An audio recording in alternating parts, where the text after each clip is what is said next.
बिस्मिल्लाहिर्रहमानिर्रहीम, अस्सलाम वालेकुम। आप देख रहे हैं programme fact finding with Asad खल। मैं हूं समाज जायद और स्टूडियो में हमारे साथ मौजूद हैं सीनियर तहकीकाती सहाफ़ी असद खल साहब। नाज़रीन, जब सियासत की बात की जाए तो चेयरमैन पीटीआई के बगैर सियासत का अहवाल नामुमकिन नज़र आता है। चेयरमैन पीटीआई का नाम तो बैन कर दिया गया, उनकी तस्वीर भी नहीं दिखाई जाती, लेकिन इसके बावजूद अगर चेयरमैन पीटीआई का जिक्र ना किया जाए तो सियासत का अहवाल नामुकम्मल नज़र आता है। तो आज उन्होंने टिकटॉक भी ज्वाइन की है चेयरमैन पीटीआई ने, और पहले दिन ही 10 लाख से ज़्यादा उनके फादर हो गए, और इस पर पीटीआई की जानिब से काफ़ी खुशी के समा है। और अवामी राय को वो कहते हैं कि आवाज़ खल्क और नकारा खुदा, इस तरह से कोई अल्फाज बोलते हैं। तो आगे बढ़ेंगे। आज चेयरमैन पीटीआई की पेशी के हवाले से आज उन्होंने जज पर अदम एतमाद का इजहार भी कर दिया है। इस हवाले से बात करेंगे असद खल साहब। असद खल साहब, चेयरमैन पीटीआई ने जज पर अदम एतमाद का इजहार कर दिया, क्या कहें? जी, ये तो अब एक वतीरा बन चुका है। और आपने देखा पहले चीफ जस्टिस इस्लामाबाद जस्टिस आमर फ़ारूक जो है, उनके ऊपर उन्हें अदम एतमाद का इजहार किया तोशा खाना केस के हवाले से, और उसके तहरीरी फैसले से पहले मुबारकबाद और मिठाइयाँ खा ली, और जब तो तहरीरी फैसले के अंदर उन्होंने वापस रिमांड कर दिया तो एकदम से फिर उनके खिलाफ ट्रोलिंग शुरू कर दी। तो अब मामला ये है कि अब ये जो आज जो हियरिंग हुई है तोशा खाना के हवाले से, जो वहाँ पे मामला हुआ फौजदारी केस है, इलेक्शन कमीशन ऑफ पाकिस्तान ने आपको पता है दायर किया हुआ है, और ये केस बेसिकली स्पीकर कौमी असम्बली की जानब से इलेक्शन कमीशन को रेफरेंस आया और इलेक्शन कमीशन ने उसको वहाँ पे फाइल कर दिया।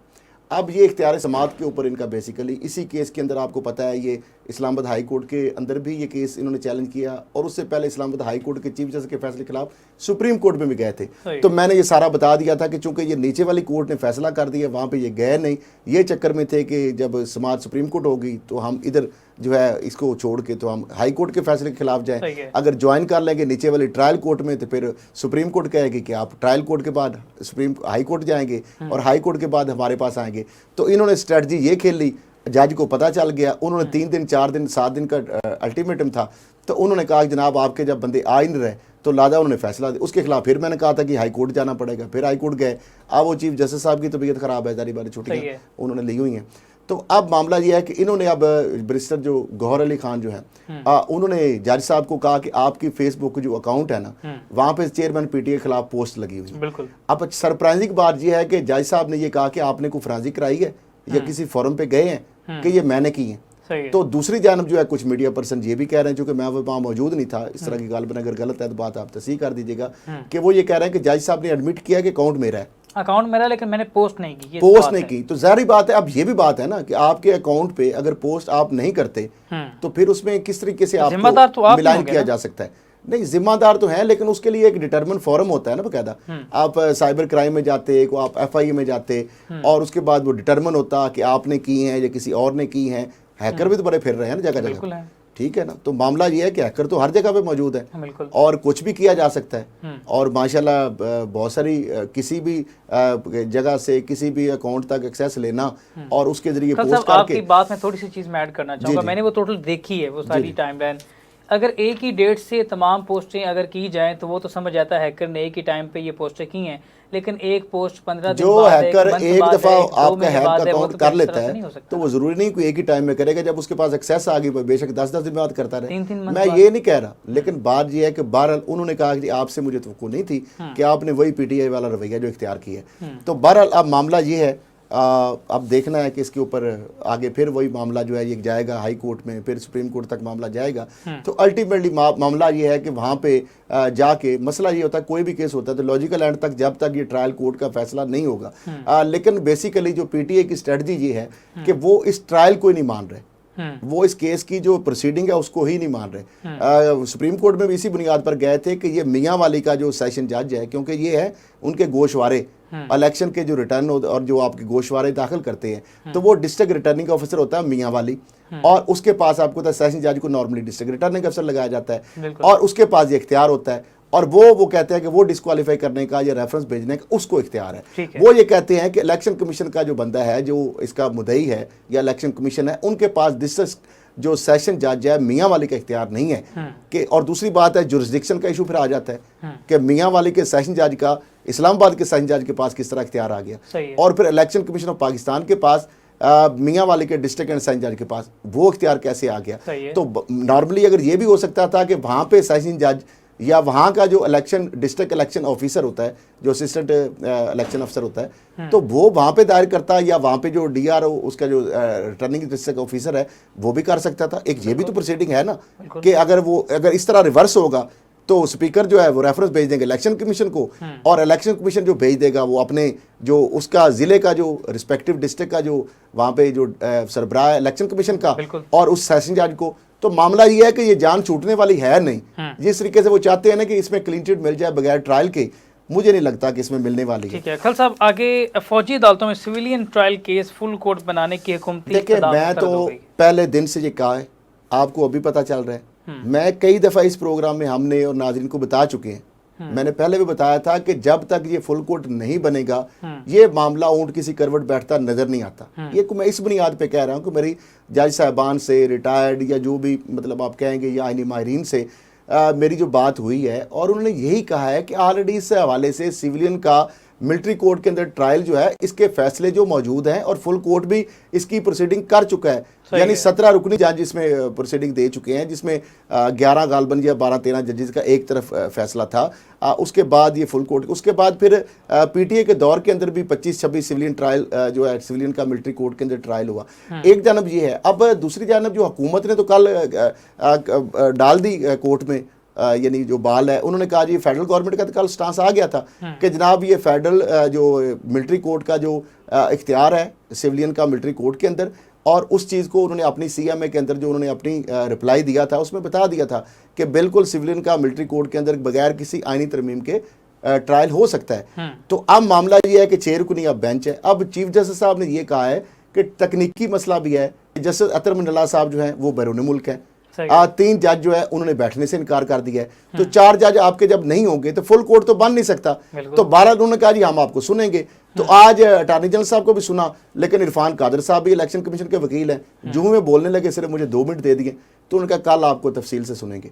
तो मामला ये कि आर्गूमेंट कल तक अब ये समात मुलतवी है। तो ये चीजें हो रही हैं वहां पे, और ये किसी ऊंट करवट बैठता मुझे नजर नहीं आ रहा, और ये ना बैठे। अगर फैसला आ भी गया तो पहले फैसले हुकूमत कौन से मान रही है, तो इस फैसले को कैसे मान लिया जाए? वैसे ही लीगली लॉजिकली कि जब एक फुल कोर्ट का फैसला आ चुका है, एजाज साहब, एहसन साहब बड़े सीनियर वकील हैं और पटिशनर भी हैं, लतीफ खोसा साहब, और ये वाद केस है जिसमें दोनों एक पेज पे हैं। यानी हुकूमत भी कह रही है फुल कोर्ट और अपोजिशन भी कह रही है, यानी जो दूसरी जानब जो सारी पार्टीज हैं वो भी फुल कोर्ट की डिमांड कर रही हैं, और जजेस जो है वो खुद से भी कह रहे हैं कि फुल कोर्ट होना चाहिए, और जो इख्तलाफी नोट भी चीजें सामने आ रही हैं। तो मामला ये है कि फुल कोर्ट के बगैर इस फैसला कोई भी आएगा तो उसको शायद पजीराई ना मिल सके, क्योंकि पहले 14 मई का आपने इलेक्शन का फैसला भी देख लिया। उसके बाद और भी इस तरह की कुछ फैसले हैं जहाँ पे हुकूमत ओपनली कह रही है कि अगर फैसले आएंगे तो हम नहीं मानेंगे। ओपनली कह रही है। के अलावा क्या फैसला मजबूत तस्वर नहीं किया जाता? नहीं, देखें कोई भी फैसला है ना, ये बात जरा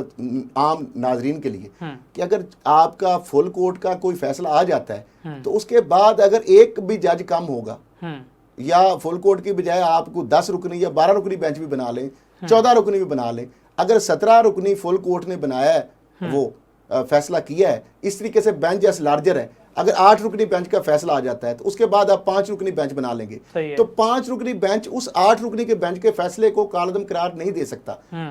तो लाजा इसलिए कि उसके बाद कम अज कम जो है 9 या 10 रुकनी अगर बेंच होगा तो वो पहले फैसले को खत्म कर सकता है। आप कहते हैं कि फुल कोर्ट का फैसला वीटो नहीं किया जा सकता किसी सूरत में? जाहिर बात है, वो तो फिर उसके तो पीछे और उसके अंदर फिर एक और लकूना आ गया, क्योंकि काजी जस्टिस काजी फाइज साहब जो डेजिग्नेटेड चीफ जस्टिस भी हैं, 17 सितंबर को अपना हलफ भी ओहदे का लेंगे सुप्रीम कोर्ट ऑफ पाकिस्तान के चीफ जस्टिस का, वो ये कह चुके हैं कि जब तक प्रैक्टिस एंड प्रोसीजर जो एक्ट है, बिल जो गवर्नमेंट का कानून है, उसके मुताबिक तो जो है बेंच बनाने का इख्तियार चीफ जस्टिस को नहीं है, वो मास्टर ऑफ द रोस्टर नहीं है, और ना ही वो सो मोटो का इख्तियार उनके पास है, वो भी 3 जज जो है मिलकर ले सकते हैं।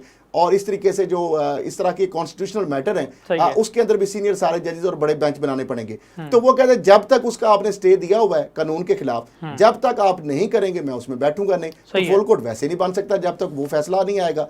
तो ये चीजें बहुत सारी इसके अंदर इंटरलिंक्ड चीजें हैं। तो लिहाजा ये मैं इसलिए कह रहा हूं कि ये जी पीछे के हवाले से बात करेंगे। PTI के शरासे बिखरते जा रहे हैं, जैसे किरचियाँ वाला लफ्ज़ आप इस्तेमाल करते होते हैं, मुसलसल पार्टी किरची किरची होती जा रही है। गाजी गजल जमाल ने पीटीआई से अलहदगी का ऐलान कर दिया और 9 मई के वाक़े की मजम्मत भी करती है, वही सिलसिला। देखिए बिल्कुल आपने जो बात की है, और भी लोग बहुत सारे छोड़ रहे हैं। कल जो खटक साहब जो है उन्होंने जो पाकिस्तान तहरीक इंसाफ पार्लियामेंटेरियन की जो बात की है, 57 लोग जो साथ थे, एक साबिक वज़ीर आला भी नहीं, 37 भी रह गए ना। बात ये है कि 37 भी अगर रह गए तो ये बात भी आप देखें, थोड़ी सी इस बात पे ज़रा गौर करें कि जो 2013 के अंदर जो खैबर पख्तूनख्वा में हुकूमत बनी थी, वो चेयरमैन पीटीआई के पास तो टोटल पूरे पाकिस्तान से 30 के करीब सीटें थी। सही है। तो उसमें तमाम जो क्रेडिट है उसका आप तमाम नहीं देते, तो आधे से ज्यादा क्रेडिट जो है वो परवेज खटक साहब को जाता था, जिन्होंने वह हुकूमत बनाई। अब परवेज खटक साहब के साथ जो मैंने ग्राउंड चेक किया है, वहां पे जो लोगों से मेरी बात हुई है, परवेज खटक साहब के साथ वो लोग हैं जो वहां के मकामी हैं, जो जरगों में जाते हैं, जो उनके जो मलकों में, सरदारों में और उनके लोकल जो ट्राइब्स हैं उनकी खुशी गमे में शामिल होते हैं, उनके दुख सुख में शामिल होते हैं। और वो आपको पता है वहाँ पे अपना एक सिस्टम है। बेशक आप अमलदारी आप कानून की ले आए, बहुत सारे इलाकों को भी आप ले आए मेन धारे में, लेकिन वो लोग हैं, उनका अपना एक वोट बैंक है। और वो क्लेम ये कर रहे हैं कि हम पीटीआई का धड़न तख्ता कर देंगे यहाँ पे।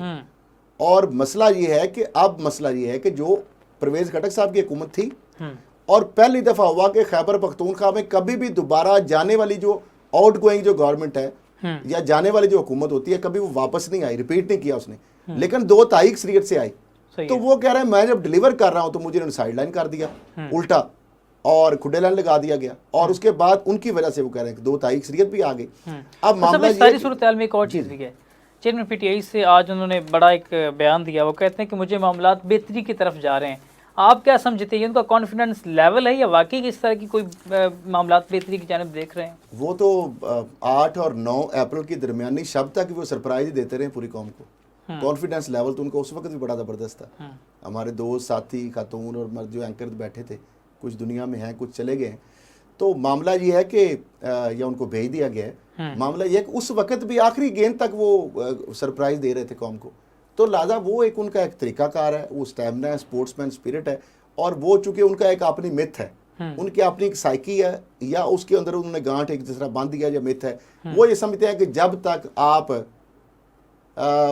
खुद हार नहीं मानते ना, और आपने किसी बात से हारना नहीं है, आपने शिकस्त तस्लीम अगर कर ली तो फिर तो आप हार गए। ठीक है। तो लिहाजा मैं ना मानू की पॉलिसी है कि 9 अप्रैल तक भी वो कहते रहे कि मैं सरप्राइज दूंगा, उसके बाद उनके साथ वैसे जो गेंद फेंकी उन्होंने, ये क्या मुखालफिन के विकेटों में जाके लगेगी? मुझे आप बता दें ग्राउंड रियलिटी क्या है। क्या पंजाब के अंदर पीटीआई की हुकूमत बन सकती है? इस वक्त तो बहुत मुश्किल है। अच्छा, तो फिर जमीनी इकाई की है ना, क्या उनके जितने कैंडिडेट हैं, या आप क्या खैबर पख्तूनख्वा के अंदर पीटीआई की दोबारा हुकूमत बन सकती है? 2 तारीख की बजाय सिंगल मेजोरिटी लार्जेस्ट पार्टी में दो चीजें हो रही हैं। क्या सिंध में 14 सीटें भी वो वापस ले लेंगे कराची वाली? मुश्किल है। क्या बलूचिस्तान में पहले उनके पास बहुत सारी सीटें थी जिनको उन्हें और ज्यादा ले लेनी है? मुझे ये बताएं ना कि कहाँ से अब बनना है, यही सीटें हैं ना? ये मुझे बताया, ये ग्राउंड रियलिटी में बता रहा हूँ आपको। देखिए उनके बयान देने से मुझे कोई फर्क नहीं पड़ता, मैं तो जर्नलिस्ट हूँ, मैंने तो जमीनी हकायक देखने। सही है। मुझे आप बता दें कि बलूचिस्तान से कितनी सीटें ले लेंगे मैक्सिमम? सिंध से 14 सीटें भी अपनी कराची वाली बहाल रख सकेंगे? वो मुश्किल है। अंदरूनी सिंध जाना तो बड़ी दूर की बात ना। वो तो बिल्कुल नहीं। अच्छा, उसके बाद बलूचिस्तान से वो सीटें नहीं ले, खैबर पख्तूनख्वा में 2 तारीख अक्सरियत की बजाय क्या वो सिंगल लार्जेस्ट मेजोरिटी पार्टी भी बन सकती है? केपीके में ये है चीज उनके अभी तक वो जो सर्वे बता रहे हैं उसमें तो अच्छा, जो सर्वे बता रहे हैं, मैं आपको बता रहा हूँ कि जो खटक साहब ने जो वर्किंग की है, या जो लोग हैं, पागल तो नहीं है, साबिक वज़ीर आला या दूसरे लोग जो उनके साथ मिल रहे हैं, तो कोई फ्यूचर जो होती है ना पॉलिटिकल इंजीनियरिंग वाली बात। मुझे ब्रिगेडियर इजाज शाह साहब का एक इंटरव्यू मैं आज देख रहा था, तो अभी शायद पूरा ऑन एयर होगा बाद में शायद, तो क्लिप्स थे कुछ, तो उन्होंने कहा पॉलिटिकल इंजीनियरिंग करने का कभी भी दौर नहीं रहा। जो पॉलिटिशियन होते हैं वो अपना इंटरेस्ट देखते हैं, बिल्कुल, वो अपना फ्यूचर सेव करना चाहते हैं। तो जिस तरफ हवाओं का रुख होता है वो उस तरफ अपना बोरिया बिस्तर और ओढ़ना बिछोना ले जाते हैं उठा के। तो लिहाजा उन्होंने कहा कि पॉलिटिकल इंजीनियरिंग किसी के साथ नहीं कर सकते किसी दौर में भी। ये बात गलत है। पॉलिटिशियन अपना फायदा सोच रहे होते हैं, और वो उन अलायंसेज के अंदर, उन अलाइनमेंट्स के अंदर, उन पार्टियों के अंदर, उन नए ग्रुप्स के अंदर जो शामिल होना चाहते हैं, जो उनको लगता है कि अगली जो इक़्तिदार के ईवानों के अंदर इनके जरिए हम लेके जा सकती है वो हवा और वो ग्रुप और वो पार्टियां। ठीक है, तो कोई बंदा भी डूबती कश्ती पे नहीं सवार होता, बिल्कुल नहीं होगा। तो मामला ये है कि मैं तो नहीं ये कह रहा, उनके अपने सबसे बड़े जो खिलाड़ी थे और जो हवारी थे और दरबारी थे, जो दाएं बाएं जिनकी सेल्फी ग्रुप थे, आज किधर नज़र आते हैं? किधर है? ज़मान पार्क में रेल पेल जो नज़र आती थी, वो बड़े बड़े ओहदेदार और सेल्फियाँ और मुलाकातों के लिए क्या पापड़ बेलने पड़ते थे। उनसे मुलाकात कराने के लिए भी ओहदेदारों को क्या क्या पापड़ बेलने पड़ते थे और किस किस को खुश करना पड़ता था। साहब ये वाकई बात ये बाकायदा डिस्कशन में भी आई है कि जो लोग पीटीआई चेयरमैन पीटीआई को छोड़कर गए हैं, उन्हीं का हिसार था चेयरमैन पीटीआई पर, वो सबसे करीब थे। तो फिर भुगते ना। अब उस वक्त तो हम प्रोग्राम कर रहे थे, उस्मान बुजदार की करप्शन के किस्से सुना रहे थे, इनको चैलेंज दे रहे थे खान साहब कि आप ये चीज़ें चेक कर ले, अगर गलत हैं तो मैं माफ़ी मांगूंगा पूरी कौम से। एक एक चीज़ दिखाई, बुजदार के खाते खोले, खातून अव्वल के भाइयों के बारे में, इनके अजीज जो साथी हैं हवारी दरबारी, उनके बारे में। वो शहीद अरशद शरीफ भी प्रोग्राम करता वो दुनिया से चला गया, हम भी प्रोग्राम करते रहे इन्हीं ज़ैदी के बारे में, इन्हीं बुजदारों के बारे में, इन्हीं इनके जो और मुख्तलिफ जो लोग हैं उनके बारे में हमने इतने एक प्रोग्राम नहीं, सीरीज ऑफ। और बदतरीन उस वक्त सेंसरशिप का दौर था, आपको पता ही है कि उस वक्त तो ऑफर कर दिया जाता था, आपको नौकरियां खत्म कर दी जाती थी, विगो डाले आ जाते थे, और जिस तरीके से आपको, क्योंकि एक पेज पे सब चीज़ें थी उस वक्त जो माजरत के साथ, तो उस वक्त इनके खिलाफ बात करना कोई इतना आसान काम नहीं था। मुझे भी मैंने कहा तो बुजदार साहब और वो लोग बीच में पड़ गए, पैमरा में केसेस भी किए, वहां पे भी माफिया मांगी उल्टा इन्होंने। ठीक है, एक एक चीज हमने दिखाई, ट्रांजैक्शनें दिखाई, लूट मार के किस्से बताए, कहानियां सुनाई, डॉक्यूमेंट दिखाए, नैब के अंदर केस हुए उन्हीं के दौर में। और लेकिन उसके बाद फिर क्या हुआ? इन्हीं के दौर में बुजदार के नैब के केस नहीं हुए थे, तलबियां भी नहीं हुई थी, तो फिर किसने कंप्रोमाइज कराया? कैसे वो चलेगी? आज उन्हीं केसों में फिर दोबारा उनको बुलाया बहुत बड़ा सवालिया निशान है। तो सवालिया निशान ये है कि इनको अगर ये कहना कि मुझे पता नहीं है, ये ऐसी बात नहीं है। आपने वो वाइटल वाले हाजी यासीन जो है उनका केस आपने दबाया, उस पर भी कैबिनेट पे आपने अप्रूवल लेने की, मनी लॉन्ड्रिंग का। अब जाके नैब ने अपना पैसा बनाया, एफआईआर बीच में अड़ गई, और अब जाके एफआईआर हुई है। अभी आरफ नकवी का मामला आप देख लें कि जो बंदा आपको पैसे देता था डोनेशन और चैरिटी और फंड के नाम पे, वो जितना मर्जी बड़ी दिहाड़ी लगा, आरफ नकवी पे बात भी नहीं करते थे चेयरमैन पे। अच्छा, अब आगे आ जाते हैं। आपने कल कहा था, अब तसल्ली होगी आपकी, आपने कहा था जी साइफर की तहकीकात क्यों नहीं करा लेती गवर्नमेंट? करा ली, नहीं, हुक्म इम्तनाई दिया था कि चेयरमैन पीटीआई को साइफर में एफआईआर ना बुलाए। एक तरफ ये तहकीकात का मुतालबा करते हैं, तो आज जनाब लाहौर हाई कोर्ट के अंदर वफाकी हुकूमत आगे रौला डाला उन्होंने भी। जनाब को अजीब बात है, इनके अपने बयान ले लें, ये इन्होंने हमारा नाक में दम किया हुआ है, हमारे कान पक गए हैं सुन के। ये कहते हैं कि साइफर की तहकीकात होनी चाहिए, तो तहकीकात फेडरल इन्वेस्टिगेशन एजेंसी प्रीमियर है, उसने करनी है। तो आपने तहकीकात के लिए इनको चेयरमैन पीटीआई के खिलाफ जो उसको हुक्म इम्तनाई जारी कर दी है, जबकि कोर्ट का ये होना भी नहीं चाहिए। ना कोर्ट की जो ड्यूमेरियस जजमेंट्स है इसके अंदर, फेडरल सुप्रीम कोर्ट की, हाई कोर्ट की, किसी भी आप लॉ इन्फोर्समेंट को, इन्वेस्टिगेशन एजेंसी को, किसी और प्रीमियर इन्वेस्टिगेशन एजेंसी है एफआईआर हमारी, या supreme anti corruption watchdog NAB, या किसी भी एंटी करप्शन या पुलिस को या किसी लॉ इन्फोर्समेंट एजेंसी को आप प्रोसीडिंग क्रिमिनल जो है उससे नहीं रोक सकते। सही है। हाँ, आप ये कह सकते हैं कि इनका मौका भी सुना जाए और ये एविडेंस है वो भी रिकॉर्ड पे लाया जाए, और मेरिट के ऊपर जो है इसके ऊपर यकसू किया जाए इस केस को। ये तो खुशाइन बात है कि अगर इस पर तहकीकात होती है तो काफी अब वो हो गया खत्म, तो अब ये जाएंगे नहीं वहां पे, फिर इस्तिस्ना की दरखास्तें आ जाएंगी, और जाए ना बताएं कौम को कि जनाब ये कॉन्स्पिरेसी होगी। कंफर्म कहते हैं कि नहीं जाएंगे चेयरमैन पे? नहीं, क्या जाएंगे? देन सबूत वहां पे। वो जेआईटी इस्लामाबाद जब डीएजी ऑपरेशन के दफ्तर गए थे तो उनका सबूत दे, उन्होंने कहा जी फलां ने बताया, मैं भूल गया, और उसने बताया कोई सबूत दिया वहां पे भी। बिल्कुल, वो आए बाएं चाहे तो आए बाएं शायद से काम तो नहीं चलेगा ना। आप जी है कि साना 9 मई के वाले से इन्होंने बात की है। मैं आज एक बड़ी आपको खबर दे रहा हूँ, साना 9 मई के वाले से ये कहते हैं मुतालबा होना चाहिए। मैं हुकूमत से मुतालबा करता हूँ, और हुकूमत को चाहिए, ताकि अभी उनके पास टाइम भी है, वो ये जुडिशल कमीशन कहते हैं जुडिशल कमीशन बना दें। अगर ये इंक्वायरी कमीशन सिटिंग जजेस का कहते हैं सिटिंग जजेस का बना दें, सुप्रीम कोर्ट के जजेस का कह रहे हैं सिटिंग का, उसका बना दें, 2 मेंबर बना दें सिंगल, हाई कोर्ट के जस्टिस चीफ या किसी का कहते हैं उसका बना दें, रिटायर्ड जजेस का या हुकूमती जो कमीशन है इंक्वायरी कमीशन वो बना दें, और वहां पे जाके ये साबित कर दें कि जनाब ये कॉन्स्पिरेसी 9 मई की जो है वो जिसने की है, जो कॉन्स्पिरेटर है या जो साजिशी अनासर है या साजिशी जो किरदार हैं, क्या वहां जाके बताएंगे? अभी लाहौर की जेआईटी से पूछी गई ये चीज़ें कि जनाब सबूत दें। अब वो एक लड़का है, उसकी एक वीडियो है कि जी मैं उधर था और मैंने इस तरह था तो मैं सेंटर चला गया, इस तरह की वीडियो, ये सबूत है? वैसे मतलब मुझे बताएं ना, मुझे ये बताएं कि एहसान न्याजी साहब क्या लगते हैं, इनके सगे पांजे हैं? वो वर्दी वाली जो तस्वीर वहां पे कोर कमांडर की उठाई हुई है, बकायदा बयान है उनका, वो किसने उठाई हुई है? उन्होंने उठाई हुई। वो वहां पे मौजूद मैं है, वहां पे मौजूद था, वहां पे मौजूद थे ना। आप भी और वो भी वहां पे मौजूद थे। जी बिल्कुल मौजूद थे। हमारे इम्तियाज राशिद साहब सदर हैं पीटीए, वो किधर मौजूद थे? वहां पे मौजूद, झंडे लहरा रहे थे वहां मैं गवाह हूं पे, इस बात इनकलाब के नारे लगा रहे थे। बिल्कुल। यास्मीन राशिद साहब किधर थी? उधर ही थे, महमूद रशीद साहब किधर थे? उधर ही थे। असलम इकबाल साहब किधर उधर ही थे? थे। और हमाद और दूसरे जो यहाँ से जो चला है काफिला, ये माशाल्लाह अस्करी टावर के अलावा और कोई बिल्डिंग इनको नजर नहीं आई। कोर कमांडर जना हाउस, अस्करी टावर, और वहां पे पिकेट कैंट में, और उसके बाद मॉडल टाउन में प्राइम मिनिस्टर सेक्रेटेरिएट, और उसके बाद जीएचक्यू में पहुंचे हुए थे। ये तो सब कुछ मियां हमारे वाली सामने होता रहा, हमने ये देखा सारी चीजें हमने दिखाई हैं 5 जून को। हाँ। मुझे ये बताएं, इसमें एक चीज को डिनाई करें कि ऑडियो लीक्स जो हैं एजाज चौधरी की नहीं है? बिल्कुल। क्या कमल शोजक नहीं कह रहे कि जीएचक्यू पहुंचो? उन्हीं की है। क्या वो शहरयार अफरीदी नहीं कह रहा था कि आओ जीएचक्यू और हम कर देंगे और हम बिल्कुल, मलिया मेट कर उन्हीं की देंगे?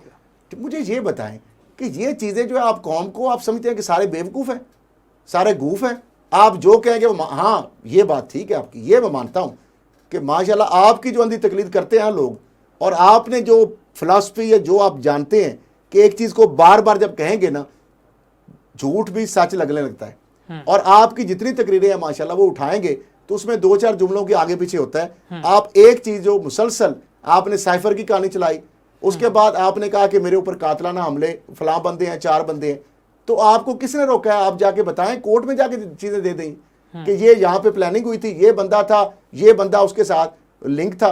देखिए पहले से आप रौला डाल के तो नहीं कर सकते ना, आपको ये प्रूव आपने करना है, आप हमें दे दें। पीटीए के लोग अगर कोई ऐसी चीज उनके पास है, सुन और लें। भी यहाँ पर चीज़। आप कहते हैं ना, आपका दावा है कोई ऐसी सेंसरशिप नहीं है, कोई ऐसी आपने अभी बात की, कोई सेंसरशिप नहीं है। इनके बयान भी चलते हैं, सोशल मीडिया पे भी चलते हैं, मेनस्ट्रीम मीडिया पे भी चलते हैं। किस कौन कहता है नाम नहीं लेते? वो सारा दिन नीले पीले चैनल पे और चैनलों पे नाम नहीं चल रहे होते, तो फिर कौन सी सेंसरशिप है? ये भी एक प्रोपेगेंडा है, और आप भी उसका, हम तो ऐसा नहीं बन सकते। क्या नहीं चल रहे नाम?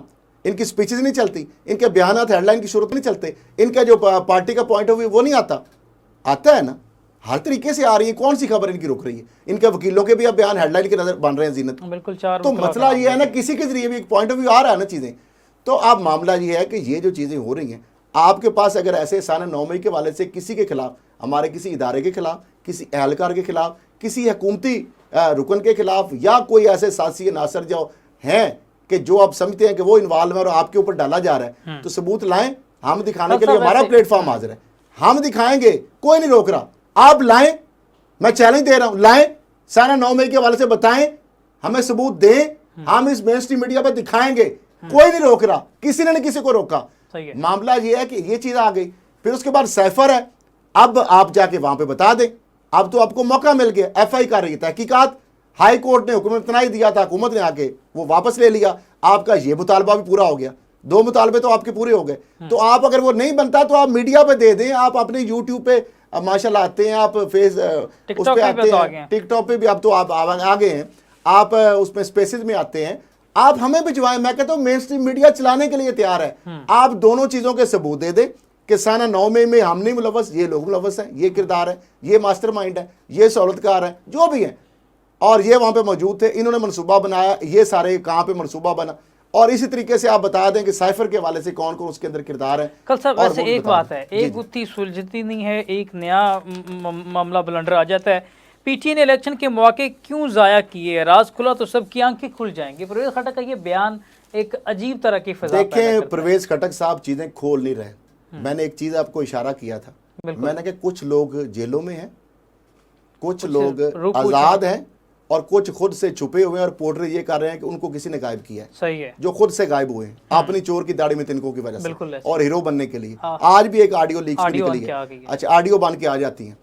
मामला ये है कि ये जो चीज़ है ना, उन्होंने वो चीज़ें बता दी हैं, और मैं समझता हूँ उनको खराजे तहसीन है खटक साहब को कि उनके सीने में बहुत सारे राज हैं और वो खामोश हो गए हैं। कुछ वजहदारियाँ होती हैं, उन्होंने उनके दिल के फपोले जो होते हैं ना, वो नहीं चाहते कि उनको खोलने। असद उमर साहब के हवाले से भी उनके पास भी बड़ी सी चीज़ें हैं। फवाद चौधरी साहब से पूछेंगे तो वो भी बहुत सारी बताएंगे। बताने को तो अली जैदी साहब ने बहुत सारी कहानियां सुनाई हैं, उनकी कहानियों को लिफ्ट नहीं कराई गई। उन्होंने वो उनकी ज़ात के बारे में बातें की हैं जो कि इदारे भी कानों को हाथ लगाने चौहान साहब ने भी की, चौहान साहब ने की हैं। फिर उसके बाद महमूद रशीद साहब तो माशाल्लाह उन्होंने ऐसी ऐसी चीज़ें तोते बने हुए हैं। हमारे मोहतरम में वैसे बाहर जेल के अंदर है, तो हर बंदा बाहर ही जाने के लिए तैयार है, बेताब है, वादा माफ गवाह बनने के लिए बेताब है। आजम खान के हवाले से देख लें, अब हुकूमत ने कह दिया कि जनाब वो तो अच्छे खासे हैं, घर वालों से रब्ता भी है, तो बताते क्यों नहीं आप? राना सनाउल्लाह साहब वज़ीर दाखिला बताया उन्होंने। तो मसला ये है कि जो कह रहे थे गायब हुए, तो मामला ये गायब नहीं हुए। हर बंदा अपने ऐबों से बचने के लिए, अपनी करप्शन से बचने के लिए, अपनी किसी कॉन्स्पिरेसी में आके उस से बचने के लिए, अब बुजदार साहब को कह देंगे आपके वो भी जनाब वो बड़े पवित्र हैं। तो मामला ये है कि ये सारी चीज़, हाँ जी प्लस के आपके इस वाले से जी वादा माफ गवाह बन सकते हैं? बन सकते हैं क्या? वो तो बनाने लोग नहीं बनाना चाह रहे हैं, लोग प्रेशर है। शाहिद खान अब्बासी साहब ने कल बहुत बड़ा एक तंज किया है, सवाल उठाया है कि अगर बुजदार जैसे करप्ट लोगों को आप छोड़ देते हैं प्रेस कॉन्फ्रेंस करने वालों को, तो ये इस निजाम के ऊपर सवाल होगा और फिर ये साफ नहीं होगा। बात उनकी ठीक है, मगर बात है रसवाई की। मसला ये है कि क्या बुजदार जैसे किरदारों को छोड़ना चाहिए? नहीं छोड़ना इनको चाहिए। इबरत का निशान नहीं बिठाना चाहिए। बिल्कुल, कि जिसने जिन्होंने कौम का सुबह पैसा लूटा, चोरी वसाइल किया, लूटे, उसको अरबों रुपए कटहरे में लाना बनाए, चाहिए। 6,67,000 से 9 अरब तक तो वो है जो प्रूव्ड है, चीजें सामने पड़ी हैं नैब के मुताबिक। और उनकी खातून अव्वल जो है, उनके खामद, उनकी बेटी को 10 करोड़ किसने कौन दे गया? उनके बेटे के अकाउंट में 80 करोड़ कौन डाल गया? उनके बेटे ने अटक में जो जमीन ली उसको 25 करोड़ कौन उसकी अदायगी कर गया? 22 करोड़ एक और कौन सा टाइकॉन और कौन सा ब्रोकर कर गया? फिर उसके बाद उनके भाई अहमद मुश्तबा के असासे कितने हो गए? उनके साबका खामद के कितने असासों में इजाफा हुआ? उनके अपने कितने असासों में इजाफा हुआ? वो एहसन जमील जो वांटेड था नैब को, जी मंगोलिया चीटिंग पब्लिक एट लार्ज का जो हाउसिंग सोसाइटी थी, वो भागा हुआ था, उसके अकाउंट में कितना इजाफा हो गया? वो जो फर्क शहजादी है उस पर कितना इजाफा हो गया? अहमद मुश्तबा के कितना, नजीर चौहान से कितने का टीका उसने लगाया? और उस पर कितने वहां पे जो साहिवाल में या पाकपतन में या कन अफसरों को, फिर बुजदार उनका भाई जो तूर बुजदार जो एक छोटा सा एहलकार था जूनियर क्लर्क, उसका कितना? फयाज जो एसडीओ था वो चीफ इंजीनियर, उसका कितना मामला है? वसीम चौधरी जो वहाँ पे जो था नहीं इधर था वो ओवरसीज कमीशन पंजाब का जो वाइस चेयरमैन था, चौधरी सरवर और इसके साथ, फिर उस वक्त जस्टिस शबीम दुबई में और अबू धाबी आप क्या करते रहे?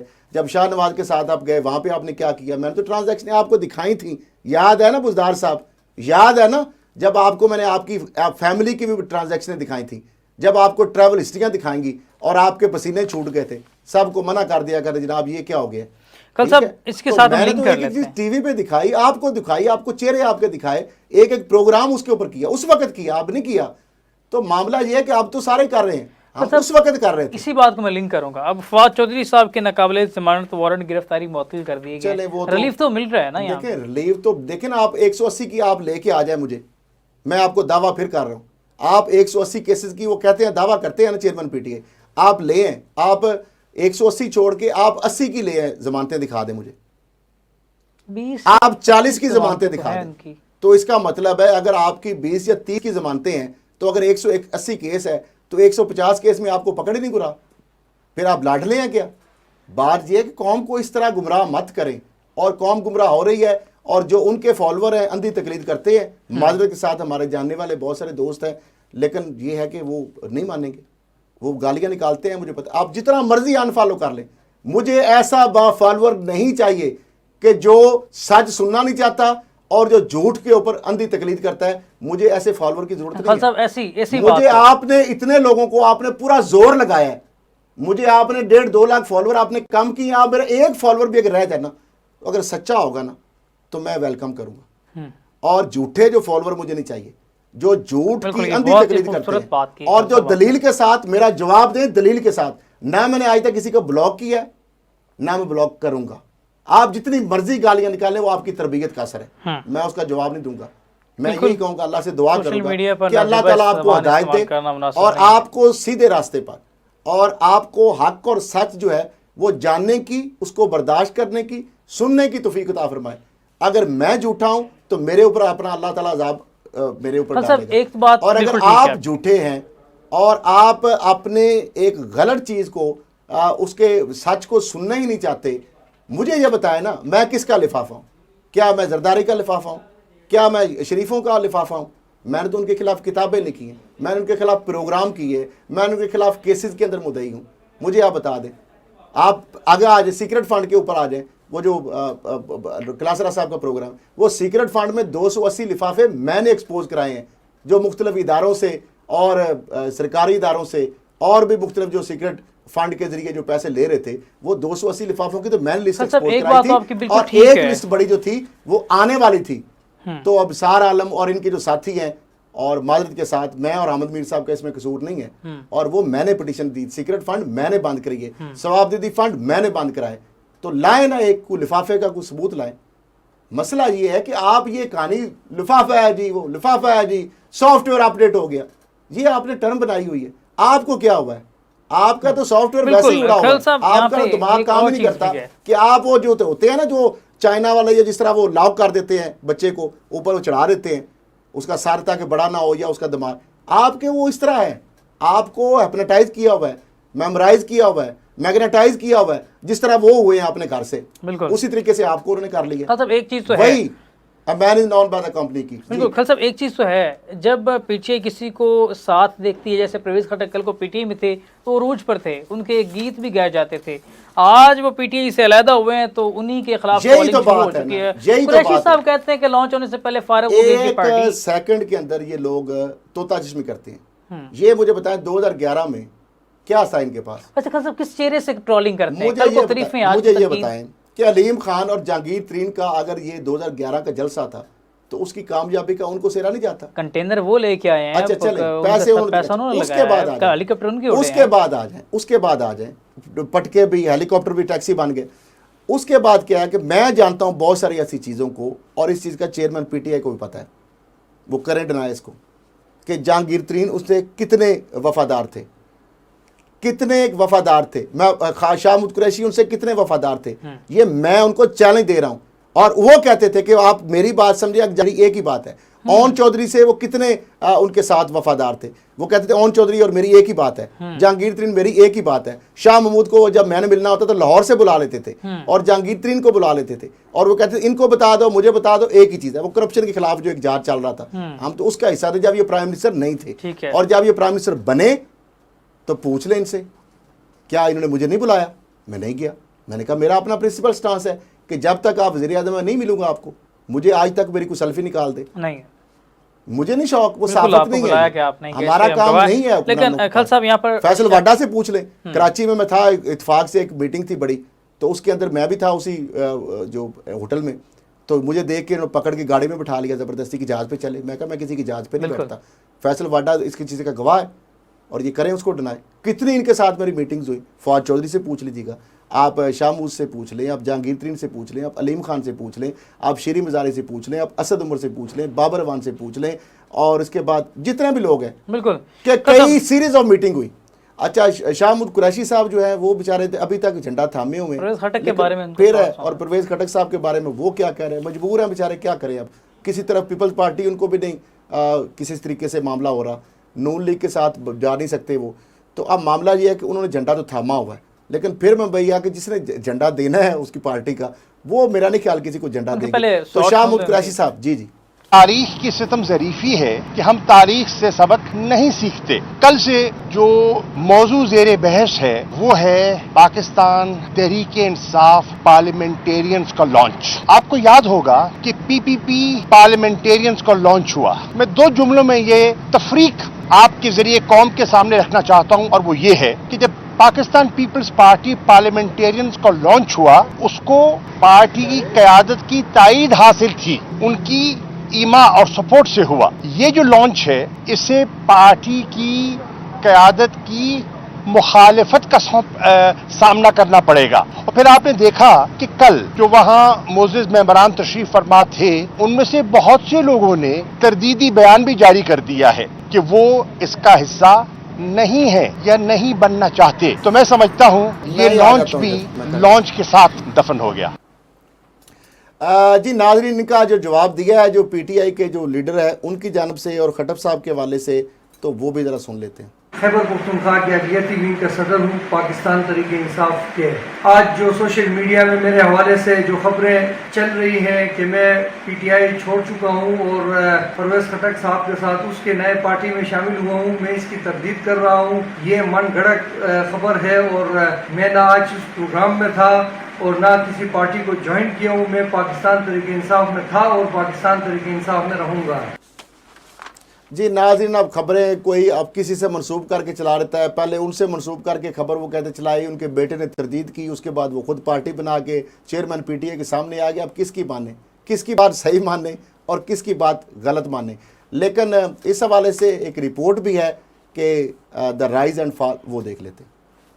गिरफ्तारी का डर अब खत्म होता नजर आ रहा है। मेरा कप्तान अब फिर वही महफिल सजाने के लिए तैयार हो रहा है। इलेक्शन की नवीद जैसे जैसे करीब आ रही है, कप्तान हशाश बशाश नजर आने लगा है। आम खिलाड़ी नई पार्टी बना रहे हैं, मगर मेरा कप्तान कहता है गुड लक।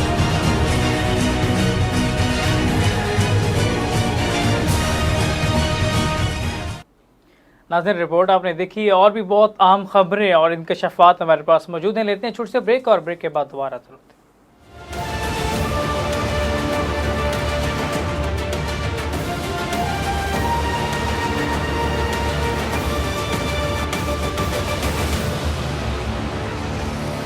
वेलकम बैक नाज़रीन। जिस तरह से खबरें आ रही हैं, पीपल्स पार्टी और नून लीग ने 8 अगस्त को कौमी असम्बली तहलील करने पर इतफाक कर लिया और साथ ही मरियम औरंगज़ेब ने इसकी तरदीद भी कर ली है। खल साहब की जानिब आएंगे। खल साहब, ये क्या माजरा है? एक तरफ तो खबरें इतफाक की आती हैं, साथ ही तरदीद है, कोई दराड़े पड़ रही हैं इनके दोनों के दरमियान, क्या मामला? देखिए, खबर ये है कि बहुत पहले इस प्रोग्राम में हमने बता दिया था कि एक तो ये है कि असम्बलियाँ वक्त से पहले तहलील होंगी, बिल्कुल बताया था, नाज़रीन भी सुन रहे हैं। फिर ये बताया था केयर टेकर 60 दिन के बजाय 90 दिन के लिए होगा, ठीक है। फिर ये भी बताया था कि 8 से 10 अगस्त तक असम्बलियाँ तहलील कर दी गई, सही है। ये भी बताया था कि मुल्क भर में एक ही वक्त के अंदर इलेक्शन होंगे। तो बड़ी खबर आपको मैं ये दे रहा हूँ कि 8 या 9 अगस्त को, 8 या 9 अगस्त को, क्योंकि मरियम औरंगजेब साहब ने कहा कि 8 का फैसला नहीं हुआ, तो मैं भी अपने आप को साजिश साबित करने के लिए 9 अगस्त की डेट भी आ सकती है, सही है। लेकिन 10 से पहले ये असम्बलियाँ तहलील हो जाएंगी। ना सिर्फ कौमी असम्बली, ना सिर्फ सिंध असम्बली, बल्कि बलूचिस्तान असम्बली भी, सही है। तो लादा मसला ये है कि इस हवाले से मैं आपको ये बता रहा हूँ। अब हुआ ये कि पीपल्स पार्टी और नून लीग का इत्तेफाक हो गया और इस वजह से उनको ये खदशा था कि अगर हम 10 अगस्त को असम्बली तहलील करने की समरी भेजते हैं तो सदर साहब अगर 48 घंटे उसको रख लेते हैं, साइन नहीं करते, तो फिर केयर टेकर सेटअप जो अपनी आईनी मुद्दत करने पे चूंकि असम्बली खत्म होगी, तो फिर केयर टेकर का सेटअप है वो 90 दिन का नहीं हो सकता। तो लादा वो भी खिलाड़ी हैं और अनाड़ी तो है नहीं, तजर्बाकार भी हैं, बड़े बड़े मशीर भी उनके वजीर कानून इंसाफ माशाल्लाह खुद माहिर कानून है, सेंटर आजम नदीर तारड़ साहब, और बहुत सारी बड़ी उनके पास टीम है। पीपल्स पार्टी के पास भी बड़े बड़े जयद वकला हैं। तो अब उन्होंने ये कहा है, सिंध असम्बली सेक्रेटेरिएट से भी जो खबरें आ रही हैं जरा से, कि उनको कह दिया कि 7 अगस्त तक अपनी सारी चीज़ें वाइंड अप कर लें, क्योंकि 8 को बाकायदा चूँकि उनका एक तरीकाकार होता है आखिरी दिन, तो वो कर रहे हैं। बलूचिस्तान असम्बली से भी इस तरह की खबरें मेरे ज़राए से जो आई हैं कि वहाँ से भी कन्वे हो गए, क्योंकि जाहिर बात है मुल्क भर में अगर एक ही वक्त में असम्बलियाँ तहलील होंगी तो फिर ही हो सकते हैं ना। ये तो नहीं हो सकता कि बलूचिस्तान असम्बली बाद में तहलील हो, तो उसके लिए अलहदा से इलेक्शन करना पड़े, और अलहदा से इलेक्शन करेंगे तो फिर वज़ीर-ए-आज़म उतनी देर में नहीं बन सकेगा, क्योंकि MNA आएंगे उस बलूचिस्तान असम्बली के इलेक्शन होंगे, तो ज़्यादा एक वैक्यूम भी पैदा हो जाएगा। जहाँ तक मामला है कि इस इलेक्शन का नवाज शरीफ साहब क्यों नहीं आ रहे और नून लीग क्यों परेशान है, और ये खबरें कौन चलवा रहा है और क्यों चल रही हैं और किन चैनल्स में चल रही हैं, ये भी सवालिया निशान है ना। एक ही वक्त में सब में खबरें चल गई, सही है। क्या ये ऐसे ही अजीब महज इत्तेफाक है? तो मामला ये है कि नवाज शरीफ साहब को ये खदशा है या मरियम साहबा को कि ये जो मामला है कहीं ये 90 दिन से आगे कहीं लंबा ही ना हो जाए, 6 मंथ तक जाएगा ये मेरे जरा। अच्छा, पहले भी 6 माह गए, यानी कौन सा किसी ने कुछ कर लिया कि 90 दिन का सेटअप डाला है आप खैबर पख्तूनख्वा और पंजाब में, आइन में तो 90 दिन का लिखा। एक और भी, अच्छा, सुप्रीम कोर्ट का फैसला भी आ गया, तो क्या 90 दिन के बाद तो मजीद 90 दिन भी आगे चले गए, तो क्या किसी ने कर लिया? कुछ भी नहीं। तो उसमें भी अगर आप आगे चले जाएंगे, अब तो सदर के पास भी इख्तियार आपने छीन लिया और इलेक्शन कमीशन को इख्तियार दे दिया, और वज़ीर-ए-आज़म खुद फरमा रहे थे कि वो इलेक्शन कमीशन की मर्जी है, आगे मरदमशुमारी का फंडा है। मरदमशुमारी खालिद मकबूल सिद्दीकी कहते हैं कि उनका भी बटन कहीं से ऑन हो गया होगा या ऑफ हो गया, मुझे नहीं पता, बार लोग बातें करते हैं। मैं लिंक करूंगा एक और सुन, तो उन्होंने ये कहा कि नई मरदमशुमारी के मुताबिक होगा। नई मरदमशुमारी को मान लें, जमात इस्लामी कह रही है, कल को PTI भी उठ पड़ेगी। नई मरदमशुमारी के मुताबिक इलेक्शन कमीशन के सीनियर अहदेदारों से मेरी बात हुई है, वो ये कहते हैं कि 4 माह मैक्सिमम है, तो उसी अक्टूबर में भी इलेक्शन में चले जाए तो वो तो हो सकती है हल्का बंदियां भी, लेकिन वो उधर नहीं जाएंगे। अच्छा, अब मामला ये है कि ये चीज़ तो हो रही है, लेकिन नवाज शरीफ इसलिए घबरा रहे हैं, पाकिस्तान नहीं आ रहे कि उनको पता है कि अगर वो आ जाते हैं तो आगे पता नहीं क्या बनेगा, फ्यूचर सिनेरियो उसका क्या बनेगा। तो इस हवाले से इलेक्शन कमीशन ऑफ पाकिस्तान का एक डाटा है सामने, और आपको याद है ना कि जब शुजाबाद में कुछ दिन पहले, कुछ हफ्ते पहले मरियम नवाज साहबा बार बार हाथ खड़े करा रही थी कि 35 साल तक वाले हाथ खड़ा करें, याद है? बिल्कुल। वो क्यों कह रही थी? क्योंकि ये दादोशुमार है 30 जून 2023 तक। अच्छा। और अब तक के दादोशुमार जो मैंने अपनी चूहा रिपोर्ट ली है या जो मजीद इलेक्शन कमीशन ऑफ पाकिस्तान से जो जराये से खबर ली है वो कितने हो चुके हैं वो भी बताते हैं। बड़ा आम नुक्ता। और अब मसला ये है, यूथ है। आने वाले इलेक्शन के अंदर, आने वाले इलेक्शन के अंदर जो यूथ का वोट है ना, वो है तकरीबन 9 करोड़ के करीब। अच्छा। 9 करोड़ अब तक जो वोट है, ये 30 जून के डाटे की बाद की भी बात कर रहा हूँ। सही है। 8.5 करोड़ तकरीबन वो बन जाता है और वो 9 बन जाता है। और जो 40 साल से लेकर और आगे ऑनवर्ड है या वो है 40 से 55 तक तकरीबन को 1.25 करोड़ है बल्कि। और इस तरह फिर जो 56 से लेकर आगे यानी 65 तक वो भी कोई 1 करोड़ कुछ लाख है। बिल्कुल। और इसके बाद अगर आप चले जाएं आप 60 अबव तो वो तकरीबन 1 करोड़ है। तो बुजुर्ग बंदे तो वैसे ही बहुत कास्टिंग उनका बहुत कम टर्न होता है। तो अब अगर ये 70% या 60% भी ये यूथ 50% भी यूथ निकल आए पोलिंग डे को, तो मिक्स 4 पार्टियों का क्या बनेगा? जनाजा। हाँ जी, जनाजा। वो तो क्या है ना, तेरा क्या बनेगा कालिया, तो वो तो फिल्मी टैग पर ये चल जाएगा। ये मिक्स 4 पार्टियों का क्या बनेगा, ये बात बड़ी काबिल गौर है। बिल्कुल। अब आप देखें ना कि इसके अंदर जो 18 साल से 26 साल तक के जो वोटर हैं उनकी तादाद है 2 करोड़ 35 लाख। 27 साल से 35 लाख तक की वोटर की तादाद है 3 करोड़ 26 लाख। 36 साल से 45 साल तक के वोटर की तादाद है 2 करोड़ 70 लाख। एक तरफ नौजवान वोटर की तादाद 8.5 करोड़ के करीब है। ये 30 जून के डाटे की मैं बात कर रहा हूँ। अब तक वो 9 करोड़ से बढ़ चुकी है।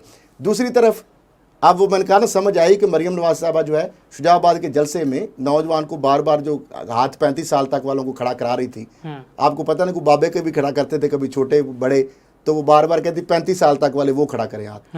तो ये क्योंकि उनके पास डाटा था कि सबसे ज़्यादा 3.5 बल्कि 4 करोड़ के करीब जो है अब तक वो वोट हो गया 35 साल तक वाले। बात समझ रहे? टोटल अगर 12 करोड़ में से वो आपको 40% तो 33% तो वही बन गया, 1/3 तो वही बन गया सिर्फ। तो बाकी 45 साल तक मैं समझाऊँ कि लोग नौजवान अपने वो कहते हैं मतलब उसमें आते हैं 40 साल से ऊपर 45 साल में। तो अब मामला ये कि 56 साल से 65 साल तक वोटर की तादाद जो है वो भी आपके सामने 1 करोड़ 18 लाख है। 66 से ऊपर जो है 1 करोड़ है। और जबकि दूसरी तरफ जो वोटर है उनकी तादाद जो बुजुर्ग है यानी वो बड़े जो लोग हैं उनकी तादाद 4 करोड़ के करीब है। तो अब ये रजिस्टर्ड वोटर भी आ गए। इसके बाद जो 272 हल्के हैं, 14 करोड़ से ज़्यादा आबादी है, 24 करोड़ से ज़्यादा जो पाकिस्तान के जो मुल्क जो रजिस्टर्ड वोटर पे उन्होंने बता दिए। और इसके बाद ये जो हाँ आबादी है 24 करोड़ 95 लाख 66 हज़ार, 25 करोड़ के करीब। और इसमें कौमी असम्बली की नशिस्तें जो 272 अगर बनाई जाएँ, पंजाब में 139 हैं, सिंध में 63 हैं, खैबर पख्तूनख्वा जो है उसकी जो 43 हैं, बलूचिस्तान जो है उसकी 24 हैं, नशिस्तें इस्लामाबाद की 3 हैं। तो ये पुरानी जी। तो अब मामला ये है कि ये आपके सामने है चीज़ें। तो इसके बाद आ जाते हैं कि मरियम औरंगज़ेब साहबा ने तो कहा, लेकिन मैंने बताया ना कि वो मामला जो है फजल रहमान साहब, ये इस तरह के लोग बीच में भी नाराज़ हों कि हमें पूछा नहीं गया, PDM के वो भी सरबराह हैं, तो पूछ के अनाउंस कर दें। ये बेज़ाब्ता ऐलान है, वो बाज़ाब्ता हो जाएगा।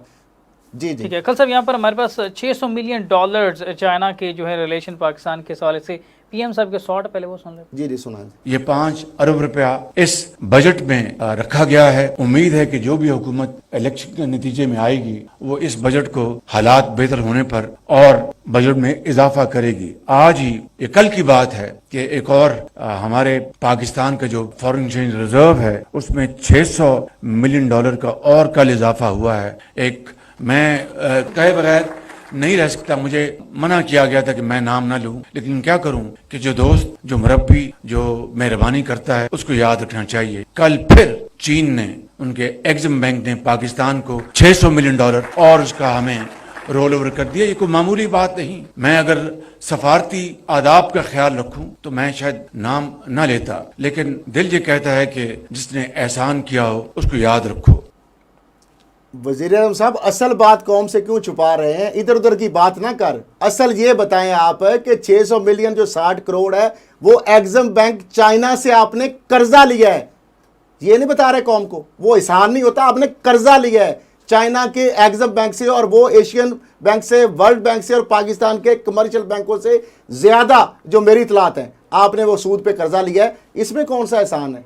ये तो आप हर चीज़ आप गिरवी सॉवरन गारंटी के ऊपर ले रहे हैं। तो बहरहाल इस हवाले से हम देखते हैं जी the legacy of Nawaz Sharif के हवाले से रिपोर्ट देखें जी इनके बारे में। शहबाज या नवाज या फिर मरियम नवाज, गेम ऑन है। नवाज की चाहत है मरियम नवाज मसनद पर बैठे, लेकिन अभी तो चौथी बार वजीर आजम बनने के खुद नवाज शरीफ ख्वाह हैं। शहबाज की परवाज इससे भी ऊपर है, वो कुर्सी से मोहब्बत कर बैठे हैं, दिल है कुर्सी से चिपक गया है। अगली गेम में अहम छक्के लगने वाले हैं। देखते हैं मीम से शीन निकलती है या नून को शीन छोड़ता है। बहरहाल गेम ऑन है।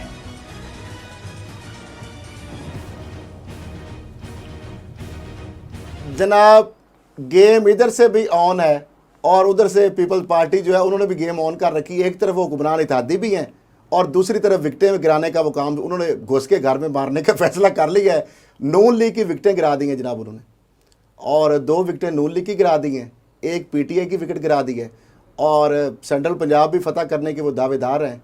2 बिलावल को वज़ीर आज़म वो देखना चाह रहे हैं, 2 तय अक्सरियत का भी दावा वो कर चुके हैं। शहबाज शरीफ साहब के हवाले से वज़ीर आला मुराद अली शाह कह चुके हैं कि जनाब शहबाज के हवाले से कोई ऐसी बात नहीं हुई।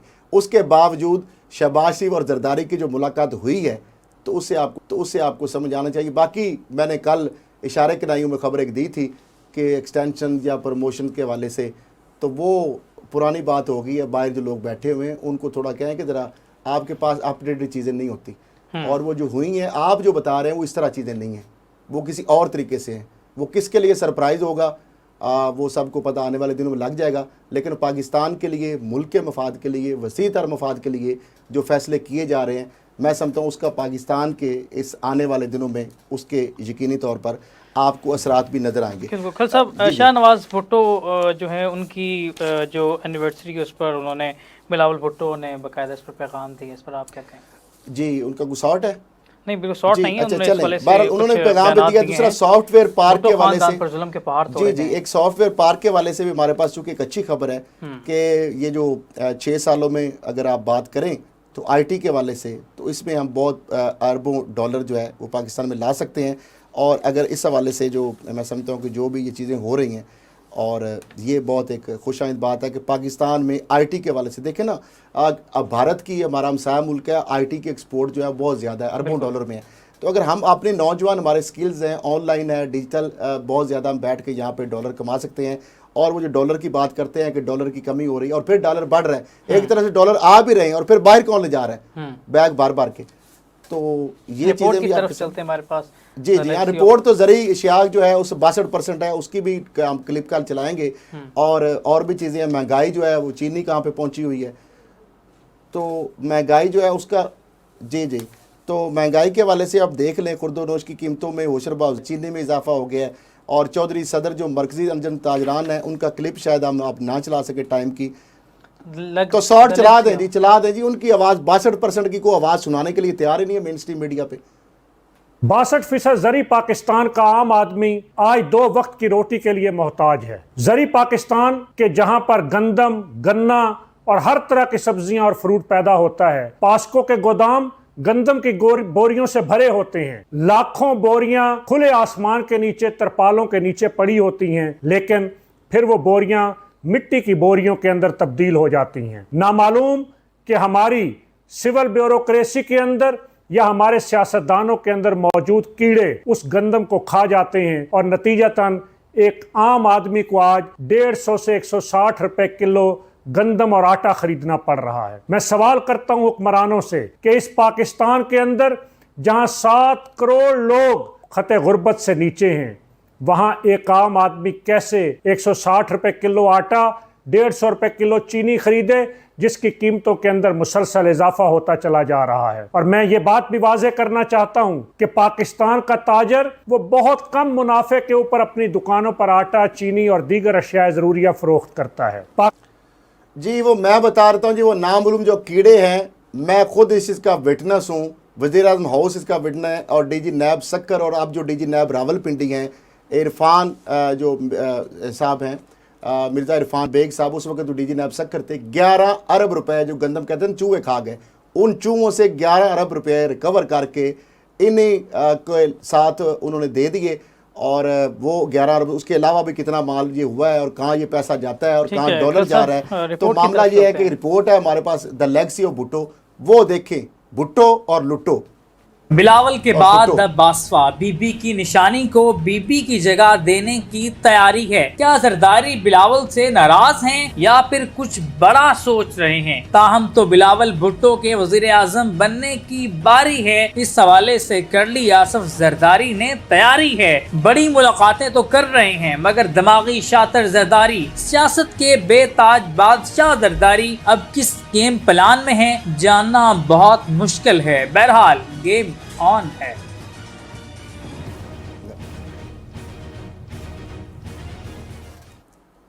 रिपोर्ट आपने देखी नाज़रीन। जी मुझे दुआ कर लेने दो उसामा, या अल्लाह इस मुल्क को नेक और साले क़यादत नसीब फरमा। आप आमीन कह दे जोर से। बिल्कुल जितने आमीन। भी लोग देख रहे हैं पाकिस्तानी, ओवरसीज पाकिस्तानी, या अल्लाह में नेक और साले क़यादत जो इस मुल्क के लिए, जो इस अवाम के लिए, इस रियासत के लिए, बिल्कुल। इसके मफाद खल के लिए साहब। सोचते हो, ना कि अपनी ज़ात के लिए, अपने अजीज़ों कारब के लिए, अपने हवारियों और दरबारियों के लिए, और उनके एहसास बड़े आज़मों तक ना फैलाएं। ऐसी क़यादत में नसीब फरमा बिल्कुल। जो पाकिस्तान के लिए, पाकिस्तान की अवाम के लिए अपना जानो माल, तन मन, धन कुर्बान करे।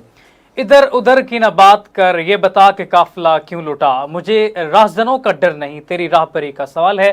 प्रोग्राम का वक्त खत्म हो जाता है। अपने मेज़बान उसामा आज़ाद को दीजिए इजाज़त और असद खल साहब को अल्लाह निगहबान।